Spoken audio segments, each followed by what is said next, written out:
Hey, this is Anney. And Samantha. And welcome to Stuff Mom Never Told You, a production of iHeartRadio.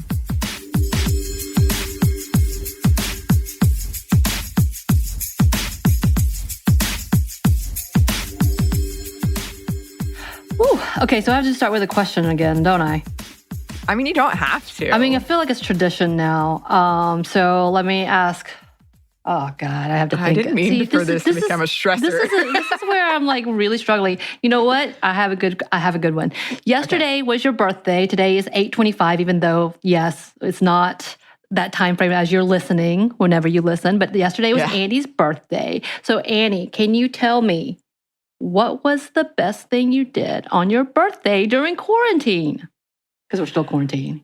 Oh, it actually turned out to be a lovely birthday. And I think I would say that the relief of not having to plan a party, as much as I love a party, was wonderful. And also, I have an insecurity that people just sort of forget about me in quarantine. And they didn't. They really showed up. I didn't ask, but people brought me beer. They bought me food, like socially distanced. But it was really sweet. It was...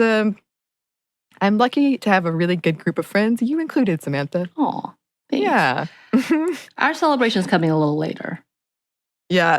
See, now your question is so specific to me that you can't really answer. What was the best thing you did yesterday? This is why I did this, because I'm like, I don't really want to answer a question. The best thing I did yesterday, I found a new game on my phone which has all these different puzzles. And I'm like, you know what? This is how I'm going to combat old age.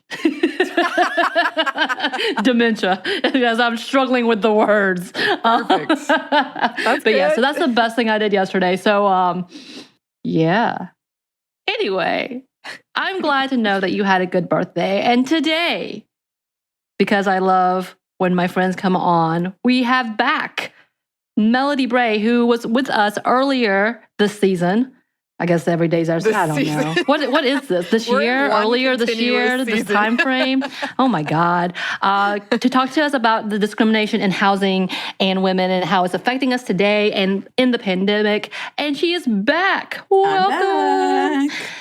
Hello. So I have this plot of making sure that Melody is always going to be kind of our extra special friend who comes around every month or so, every few months or so. To give us a special friend. Yeah, I know. That's a creepy way, right? That could be misinterpreted. Okay, Melody, you and I have known each other for a long time, so of course it's going to be a little creepy because that's what Fair. I do. Come on, you know me now. But yes, we are bringing Melody back because we want to talk to you about what it looks like to be an activist during this political season without necessarily running within any elections, and what it looks like and why it's important to do it on a very local front. And also because I love that nothing has slowed you down. This has been a ridiculous time where everybody just kind of quit everything, including me. I'm like, yeah, I'm done. I'm done being all the things. But you have pushed forward and continue to drive and push and be a voice during our electoral season in Georgia. And you have created a new project and a nonprofit. Can you talk to us about that a little bit? Yeah. Well, first I just have to stop. You referred to me as an activist, which I, to my knowledge, have not been called an activist before, and just strikes me as like, I don't know.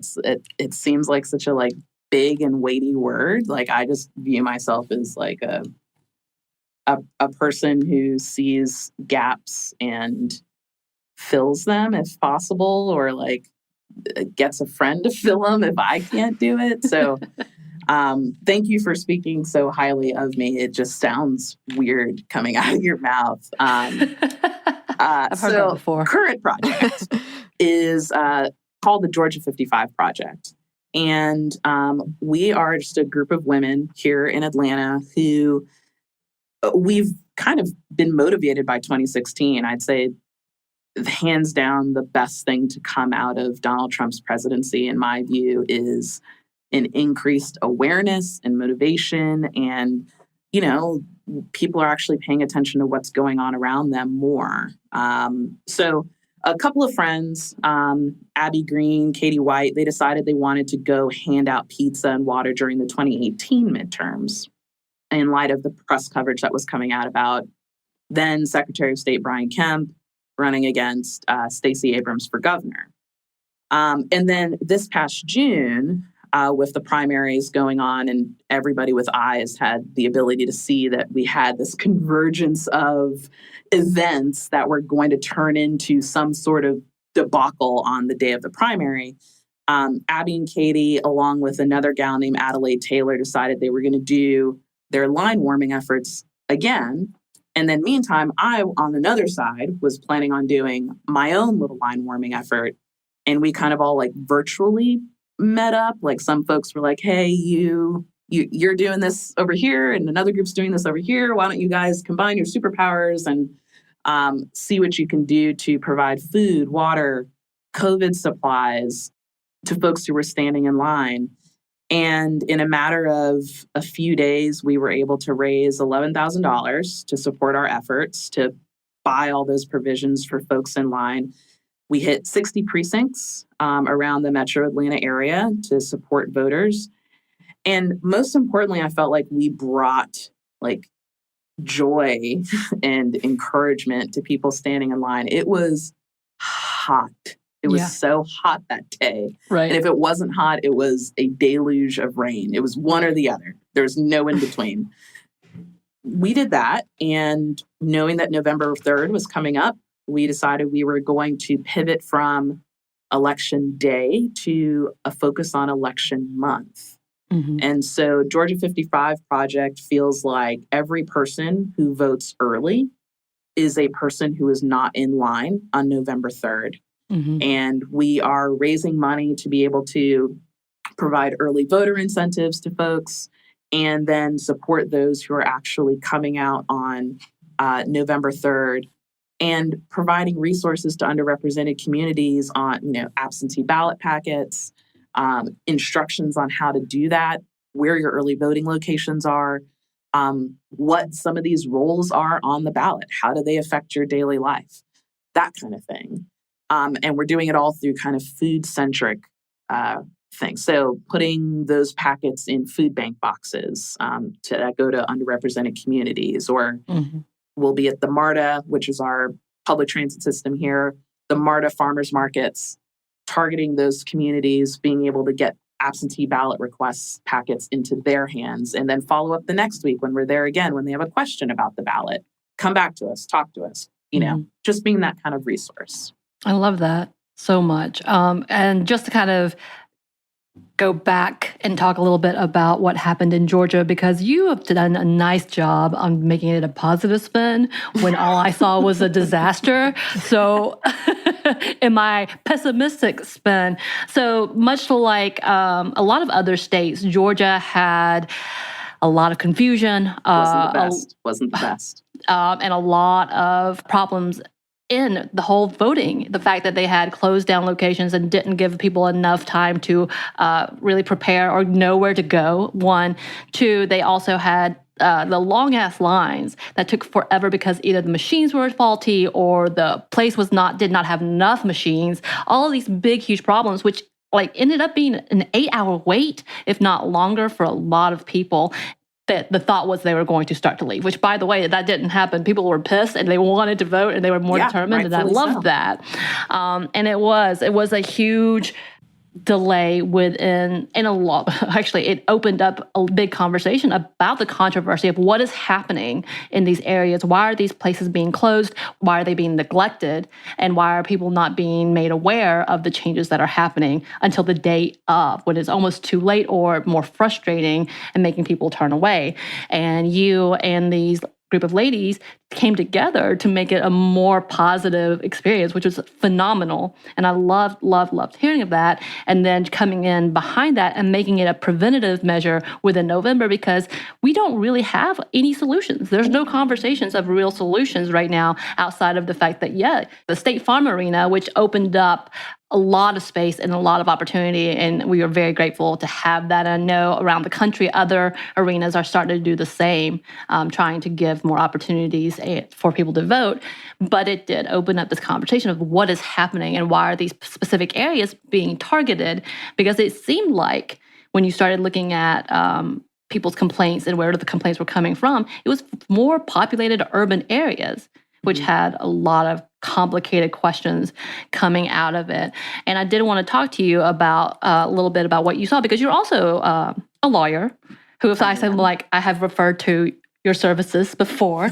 You have. And you've been very, very helpful. And you've also worked within county government as well as FI.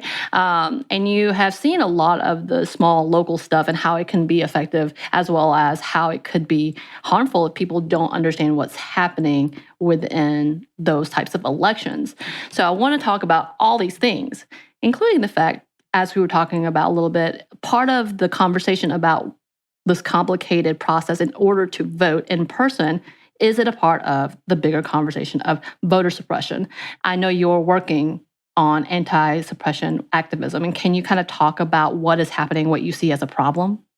Yeah, absolutely. I mean, I think the fact that the Georgia 55 project exists, I will be glad when we shut down. Right. When we no longer exist. That you've got just 4 regular people who see this massive systemic issue and are having to, like, at this point, we're having a stamp drive where we collect stamps to give to folks to mail things in. And there was a moment when we were planning it and we all just started laughing at how ridiculous it is that we're asking our parents and grandparents to cough up their stamps in order to give it to other people to vote. Like it just blows my mind.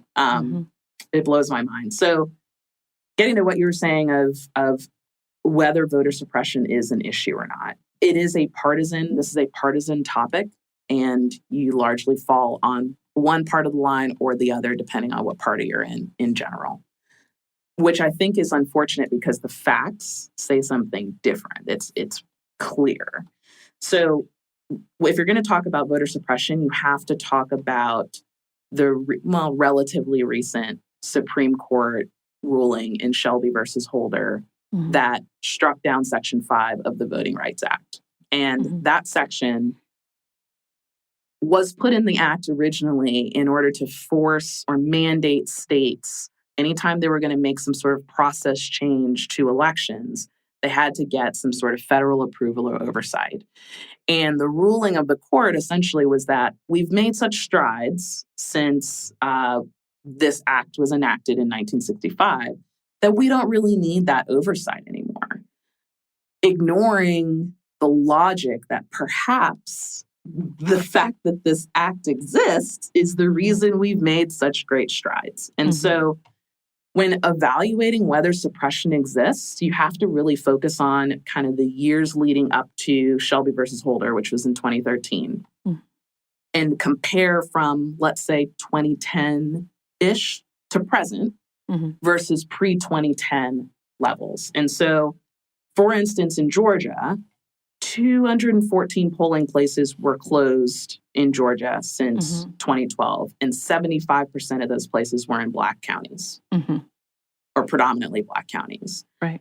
Kemp in 2018, our current governor, but at the time was Secretary of State, he had 54,000 voter registrations that he put into, quote, pending status, which essentially is like a voter purgatory where you can neither, you're not denied that you can't vote, but you can't also actually affirmatively vote. Right. 80% of those were people of color. Wow. And as a side note, Stacey Abrams lost by 55,000 votes. And 54,000 of those were you have 54,000 pending registrations. Right. Provisional ballots that were cast, 22,000 of those were cast. 83% of those were people of color, and half of provisional ballots were thrown out. So it's a crazy thing to me to say that when looking at numbers like that 73% of closures in my state were closed in predominantly Black counties, and say that there's not some level, that's 75% is well above flipping a coin and having some sort of chance. Right. We're talking about math. Right. Okay, it's not, you can't skew 75%. Wait, I wasn't ready for a math lesson. Listen, I suck at math, but if even I can do a math equation, it's the most basic of math problems that you could come up with. It's one of those common sense, this does not match. What is wrong here? Right. And so even if you were to say, let's say, for argument's sake, it's not some nefarious smoke-filled room situation where people are coming up with this plan. Because arguably, the idea that any governmental entity is able to come up with a comprehensive and competent plan about anything is a bit of a stretch of imagination, right? Mm-hmm. At the very least, you are seeing an issue and refusing to actually take steps to help the issue, which to me is just as bad. Right. And I think that's a big conversation of, okay, so we see something's wrong. Only a small amount of people are really willing to talk about why this is wrong. How do we make this a change? And I know there's been a back and forth, especially after John Lewis, our Representative John Lewis, passed away.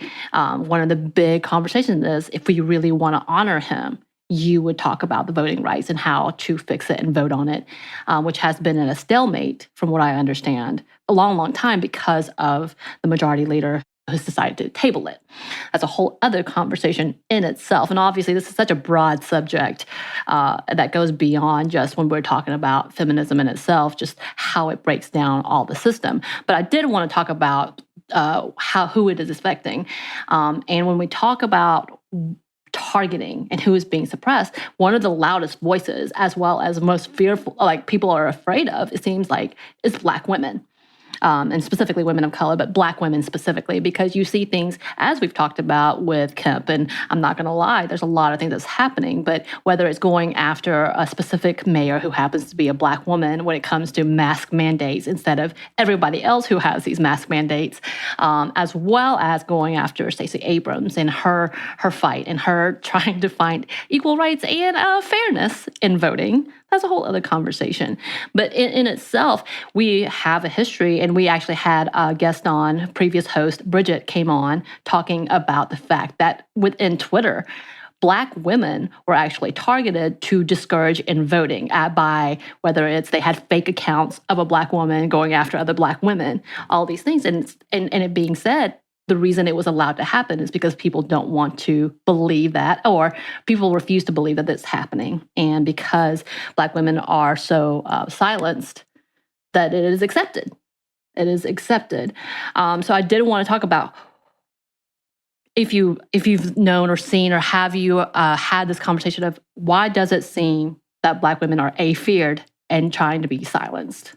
Yeah, I mean, the first thing that came to mind when you were talking about it, and feared is the right term. There's a history of power and ability to get things done behind Black women. Mm-hmm.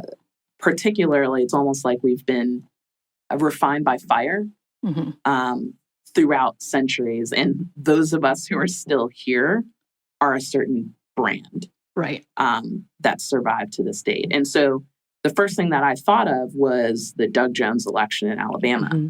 Right. That has been largely attributed, that you have Doug Jones being elected to a traditionally Republican seat, largely attributed to Black women mobilizing, getting in their cars, bringing people to polls, telling their friends, motivating people, was able to change something that everybody thought was just never going to happen.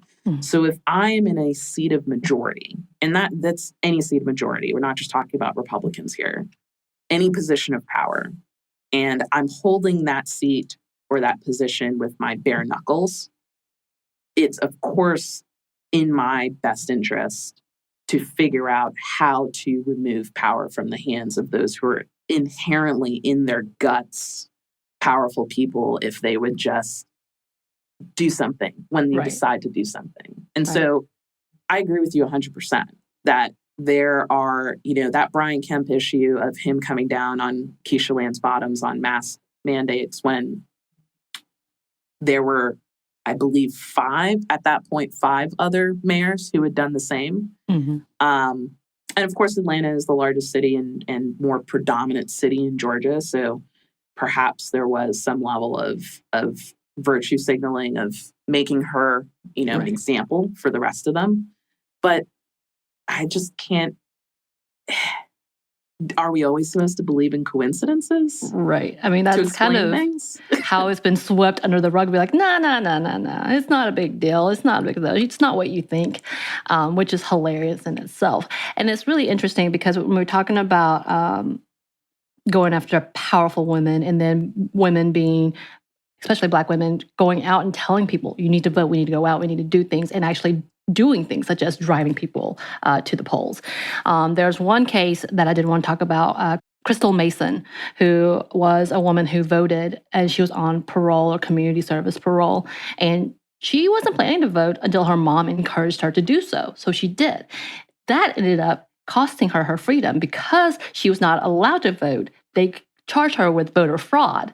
And then as I'm looking through all of the cases, even if it was, there was another case with Rosa Maria Ortega, who was in Texas, who was also a green card, and she thought she was able to vote and did it again, not realizing that she could do it twice. Was her, she was like, I didn't understand I could. She was voting for the Republican, as in fact, the judge that charged her and actually convicted her of voter fraud was the one she voted for. Wow. Which made me laugh in itself. No, it's not funny. I'm sorry. Which made me have this conversation of like, what the hell? And now she's being threatened to being deported because she violated that, even though she did make it on a green card. So this whole conversation of either side, it seems like women are either targeted or at least somehow caught every damn time. This kind of that question of how is it that women are so easily convicted of these charges in order to be made an example of? And have you seen that? Or is that just me finding cases somehow? Yeah, I mean, I would say that if you're looking for cases that are like that, you're going to find them. But I do think that they are there for males as well. Any minority group is going to be taxed in some way in this area. Right. In my opinion. Right. Simply because it goes back to what I was saying previously of a power dynamic issue. Right. As long as the minority's voice is suppressed, and that minority, women definitely fall into that. But there are so many other categories as well. So, I think that women, unfortunately, are just under this larger umbrella of wanting to allow majority voices to take over spaces. We have some more of our conversation with Melody, but first we have a quick break for a word from our sponsor. And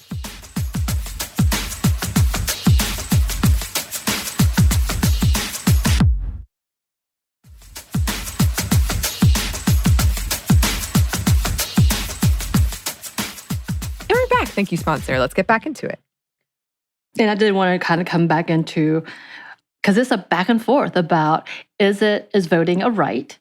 Or is it that same level of, hey, no taxation without representation? So when you have that back and forth, when we look at those who have had charges, whether it is a felony charge and are no longer allowed to vote, and we saw in Florida, we're seeing in Florida, the back and forth about who has the right. What do you see as, is this an issue that is about violating someone's rights, or do you think it's something bigger than that?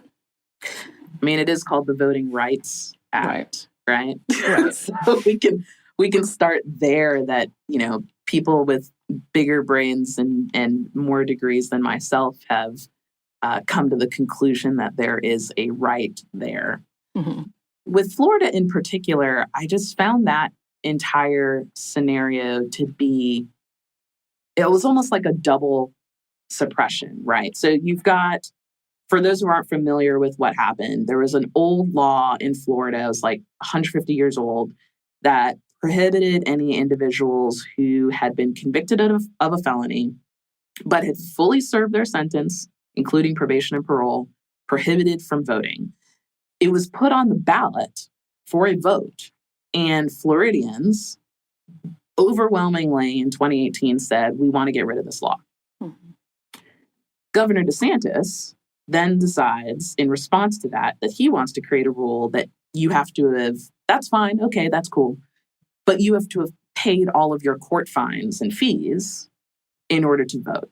Right. And recently that was struck down by a federal judge as essentially an old school poll tax. Mm-hmm. So you've got not just the fact that voters, people who have already served time and already, quote unquote, repaid their debt to society are not able to vote, but you also had a vote that was put on the ballot that an individual executive decided to overturn because he didn't like it. Right. So it's like some sort of inception suppression that they're creating in Florida. I'm from Florida. We're creative. We're a creative bunch. We come up with ways. So and Florida is, they're not the only ones who have various rules on what the rights of folks who have felony convictions are able to do. But the idea that simply because you committed whatever level of crime it was, if we have already determined that X amount of years is the amount of time that we decide is worth you spending in jail or prison for this. Right. I don't understand why this residual thing has to carry afterward, other than there's a lot of Black people in jail. Right. And that was the other conversation is when you look statistically at who is being charged on felony level crimes, whether it's they took a plea deal or is nonviolent, the numbers are that it is going to be a person of color, that the higher percentage of those who are convicted on those levels, not necessarily because they're doing more crimes, but because that's who is being convicted. Whole other podcast. Right. And that's that conversation is this is a larger scale of what is happening and why it is coming to a conversation and coming to a head, even why Kamala Harris her nomination is being questioned in general by the Black population. And it makes sense. It makes sense in conversations of who is being convicted, who is being arrested, who is being actually seen as criminals versus, what is just being done because it looks good. Right. I guess it's a better way to say it. Worst way to say it, maybe. But yeah, that's kind of that large scale conversation of who is coming after this. And we've seen many a times because drug charges can be felony charges, and that's the end. Yeah. And it's according to who has the better representation, who has a better reputation even. So it's kind of all right, who is being affected and why do people seem to not care as much as some others, and why that is an actual conversation that needs to be had on an everyday level and not just when it comes to voting. Yeah. I mean, I feel like the prominence of that Florida issue just brought to light the idea of all the downstream effects of a felony conviction. Right. Many of which are not tied at all to the crime itself. So whether it's voting or education and that kind of access that you have or ability to get a job, all of those types of things, making sure that convicted felons are able to get jobs afterward, that's the hard stuff. Right. Reinstating their voting right, like that's low-hanging fruit. That's the easy peasy stuff. That's a signature in the story. Yeah. So a signature and update of where you live. Yeah. And again, this is, I know, Anney, we talk about the fact that we bring up things that it's going to be like, it's a whole other podcast. It's a whole other episode. Yep. and that definitely is one of those bigger episodes, especially when it comes to women who are imprisoned and who are being affected, because we also could talk about the women who are being imprisoned for self-defense against domestic violence and who are called hardened criminals. And that's a whole other thing, but I'm not going to go into it just today. But I did, with all of those things that we were talking about, obviously you and your ladies have found one way of fighting against voter suppression and through the Georgia 55 Project. What are some other ways that you would advise everyone around the country in the U.S. To continue to fight? What would be some of your recommendations or resources? I don't know. I'm a professional. Yeah, I would recommend, first and foremost, do you know who your election officials are? Like your state oversees the election, but your county administers the election. So stuff like when you don't get your ballot, when you're standing in a long line, that's the county official at the behest of the state. So the state's not off the hook. But do you know who your election commissioner is? Do you remember voting for them at some point? Perhaps, do they have public meetings? What have they been doing between now and November 3rd? Are they having those meetings? Are there public comments? Just listen in, I feel like that on a very small scale level is a pretty easy one to hit. Check your voter registration status. There's plenty of purging of voter rolls, and you want to make sure that whether it's you showing up on an early voting day or the day of or submitting your absentee ballot, you want to be sure that you're on those rolls. So check your status today.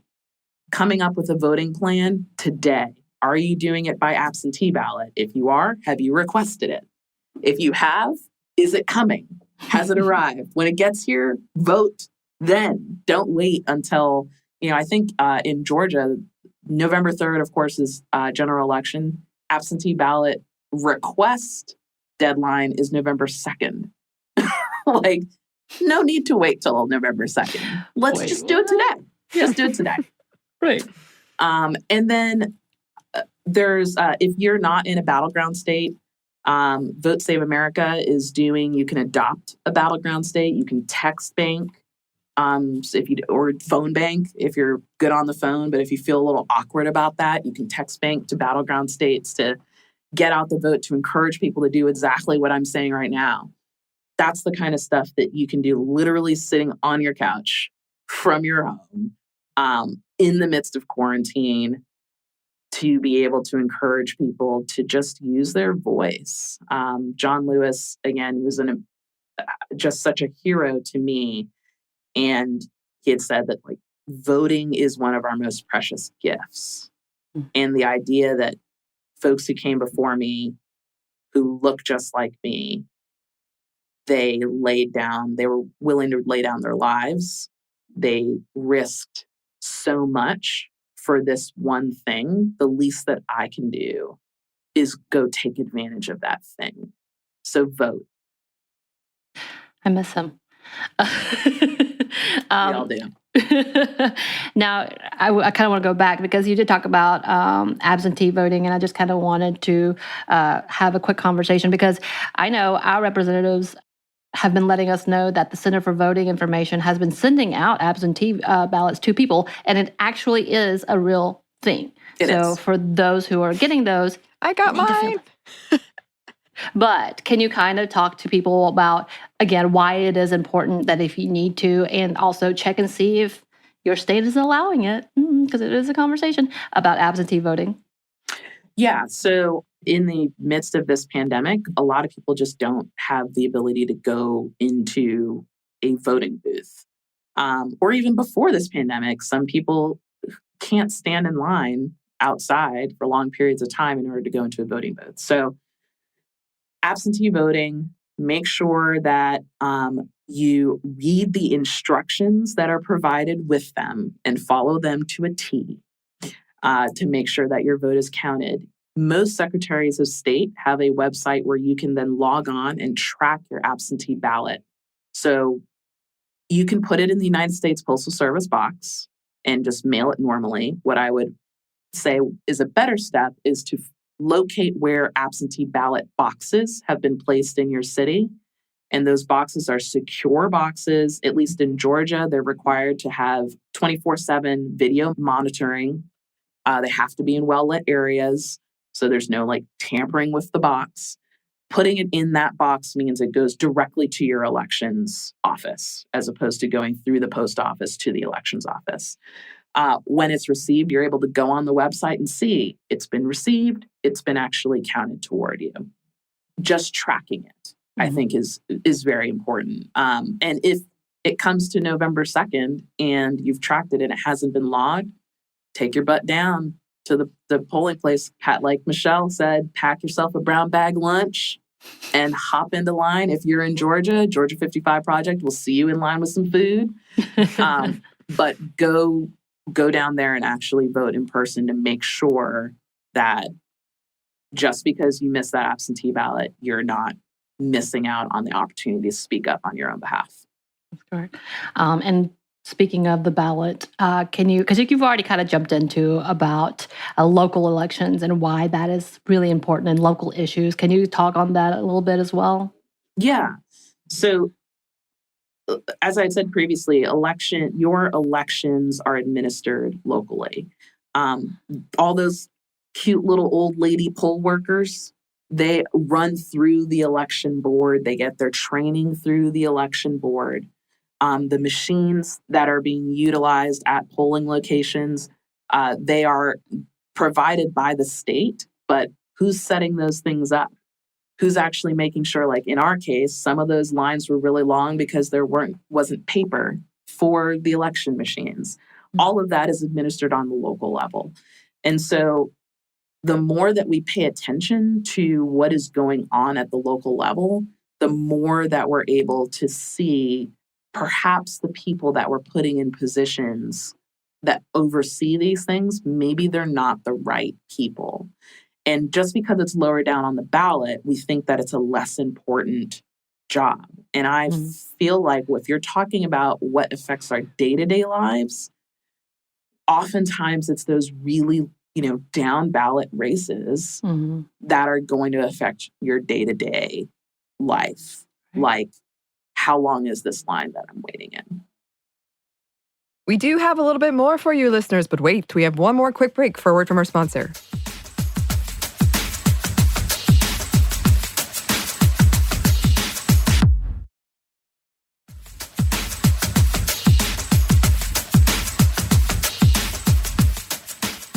And we're back. Thank you, sponsor. We had just our official runoff in Georgia, and it included sheriff's office, and it included the Superior Court in Fulton County, Atlanta, Georgia, which is a big hub. And as we know, there's a big conversation about defunding police and what that looks like, and or not defunding, and or rehabilitating, whatever it may be. But it comes to the fact that we need to look at our leaderships, and we have a voice when it comes to making sure we have the right leadership for whatever that is, whether it's also the council, all of that. And it's big budget stuff. Like, they are the ones that use our money. Yeah, 100%. And I'd say, like, we can definitely blame the government for a lot of things, but you can't blame them for our own lack of education on what those roles are, how important they are, and how to vote in light of that thing. So, be sure to pull up your ballots before you get there on November 3rd or whenever you early vote. Have your ballots open when you're doing your filling out your absentee ballot, and start researching. Go on Google each of those names, see what comes up. It's not hard to find scandals and shenanigans and all the backroom stuff. Like, it's on there. It's on. We have the benefit of the internet. Use it. Right. Hopefully we'll have correct information. That's the other part, is weeding out the false versus for sure. truth. Yeah. But it's important that we do take the time to study it and look at it. And I love also, as I was getting ready to have this interview and this conversation, because it is such a big topic right now, and it's so important, that I found an organization called the Higher Heights Leadership Fund, who specifically work with Black women and Black leadership in trying to bring as many strong Black women into a leadership position, whether it's political or elected officials. And I love that. And they kind of created a movement called #BlackWomenVote. And it is the bigger conversation of, this is a powerful group of women who can change the results of an election and have been ignored or have been suppressed, and trying to come together in one way or another. It is not necessarily trying to sway anything. It's just trying to get people out to vote, and how important that is for our nation. Yeah, absolutely. And when you just think about the things that are important, I'm not going to say that Black women are a monolith and we all think the same way. But I can say, at least myself, my mother, the Black women in my life, that we have these conversations. The topics that consistently come up are ones like safety, schooling, access to education, access to food, good, healthy food near your homes. And those things are important for everybody. Right. But it comes up consistently when I'm talking to my people. Right. And so if, something like #BlackWomenVote, if Black women are able to use their voice in those ways, we all benefit, because we all should be caring about education and safety and healthy food near our homes. Like, those are the things that lead to a thriving city, a thriving citizenry. Right. And in issues like that, specifically, I keep coming back because this is what I did. I did state and county government for the longest time. And the fact of the matter is, our state is one of the highest for Black women dying from childbirth.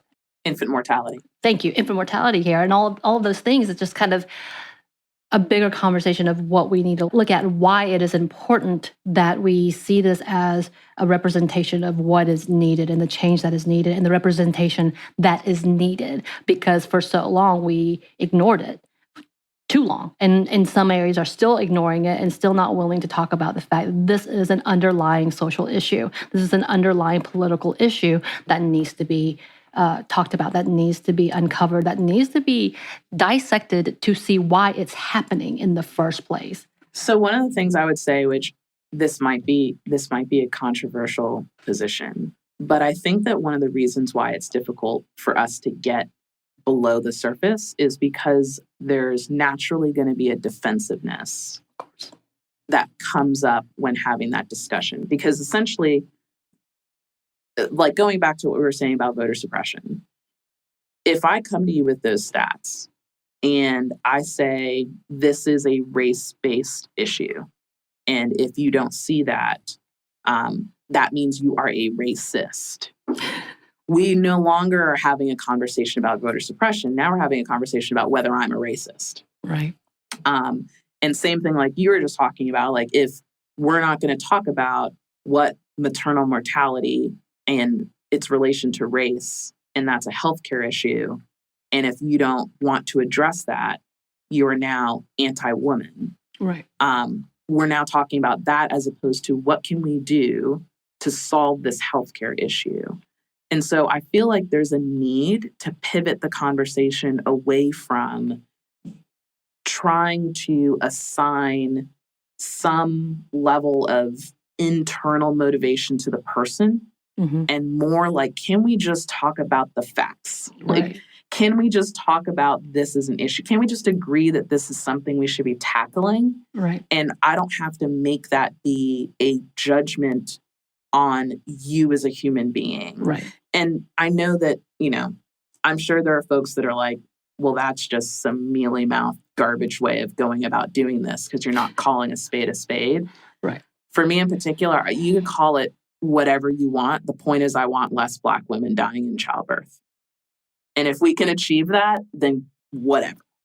Right. And I think that's one of the big conversations my coworker Courtney and I had, who she is a Black woman who works in the same field as I, and we had to have this whole conversation of what does it look like when we reframe a conversation. And that's what she kept saying, rebranded so that it seems nicer. But the fact of the matter is, when it comes to people being defensive, sometimes that is what has to happen, unfortunately, when all you really want to do is shake and be like, stop being a dick. Like, that's what I want to say. But, that doesn't work.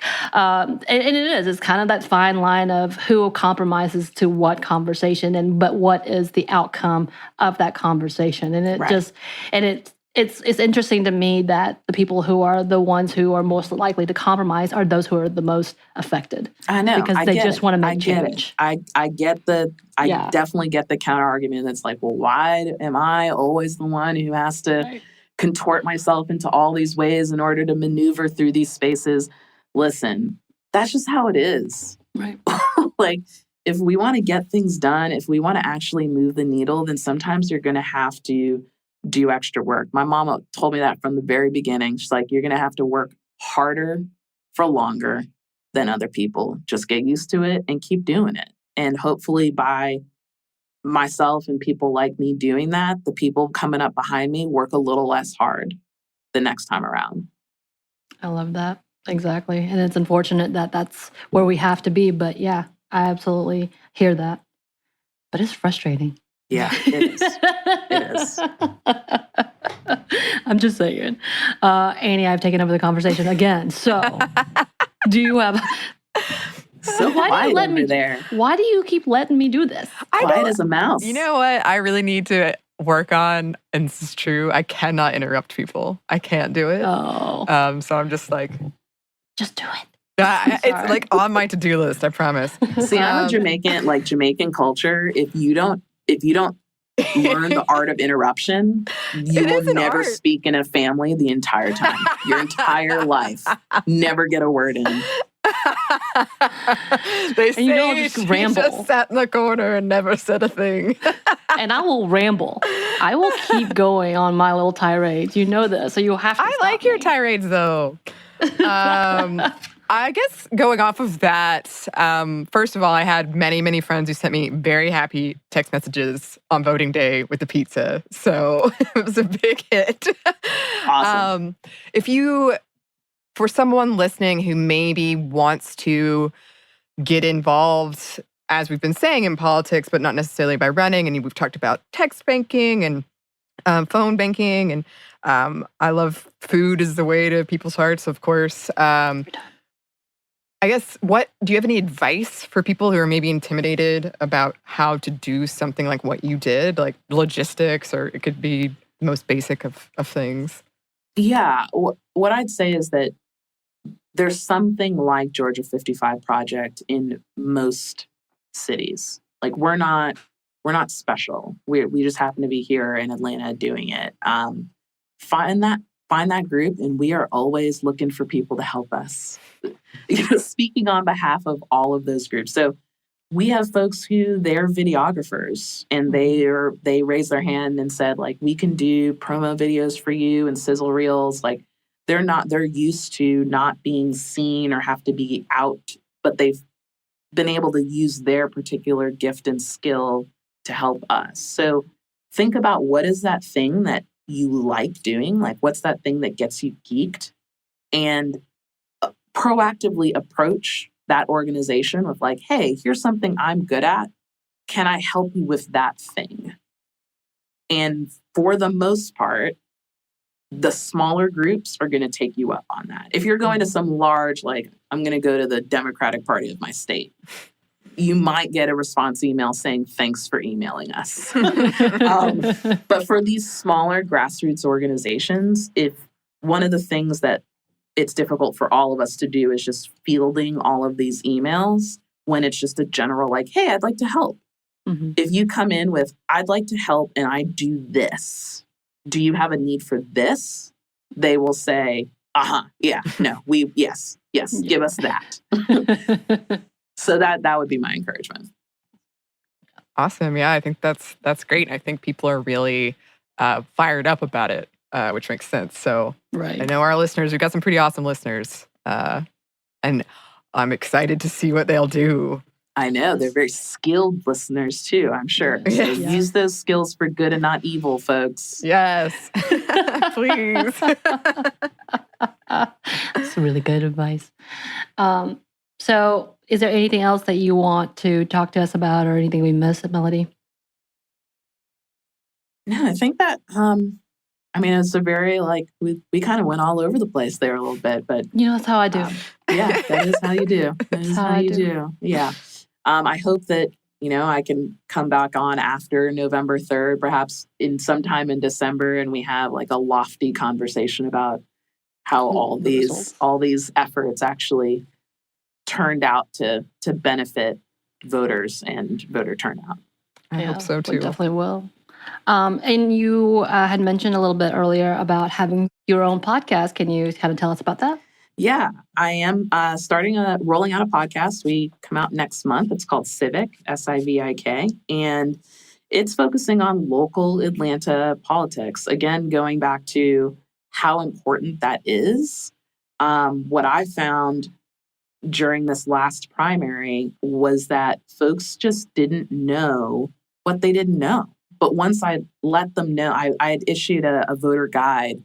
Once I let folks know, like, hey, this is what a DA does. This is what a sheriff does. By the way, this is what our DA did. This is what our sheriff has done. That all of a sudden that people empowered with that knowledge were more motivated to go out and vote. So I've started this podcast wanting to talk, myself and my friend Coleman Wood, just talking normally about politics, not talking heads and, big words, and we're all consultants for various parties. Just regular people talking about political shenanigans. And it's been fun. I'm excited about it. Who doesn't love a shenanigan? Yeah, good shenanigan. Yeah, it depends on the shenanigan. I think that's great. I'll never forget the first time I voted.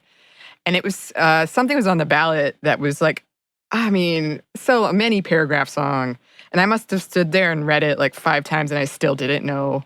Like the legalese was just so intense. I was like, I'm not even sure what you're sounds good right but now. Yeah. Yes. Those voter questions. Yes. Oh man. To inform people of that beforehand too. Yeah. It's some of these are written in such a way that there's no way for a regular person to discern what the proper answer is supposed to be. Mm-hmm. It's ridiculous. Yes. Mm-hmm. So yeah, Civic will cover stuff like that. Awesome. Yes. So Atlanta people, look out for that. Yeah. Thanks for the shout out. So where can people find you, Melody, all up on the interwebs? Oh, that sounds so broad. Are you talking to me personally? Yeah, you personally, whatever you want to shout out. Just lurking in the corners of the interwebs. Yeah, I would encourage folks, if you want to support what we're doing here in Georgia, go to georgia55.org.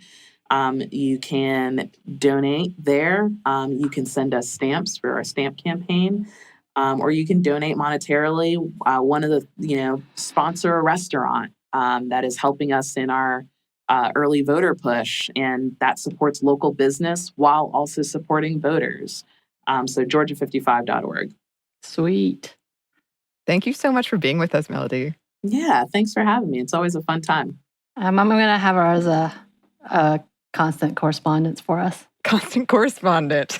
She's a correspondent for our network. No, I'm just kidding. I don't know. Reporting from various places around the world. I have no idea what any of the things I said meant. Keep going. I have no idea what the things I said meant. Perfect. This is Melody, correspondent from London, wherever. Yeah. So that brings us to the end of this interview. One day I'm going to meet Melody in person. One day. I feel like I think we've had this conversation before. We have had this you guys missed each other the last time, but one day when we're out of pandemic, it will happen. We will all come together. Because I think she's just such a great, she's just full of information that is fantastic. Yeah. And as a person who's been in law, who's been around the block when it comes to bylaws and conversations and voting and understanding that language better than me, who I have to follow people like her and other people who are specialized in this type of conversations, that I think she's just a wealth of knowledge that I love that we have on tap because she is fantastic.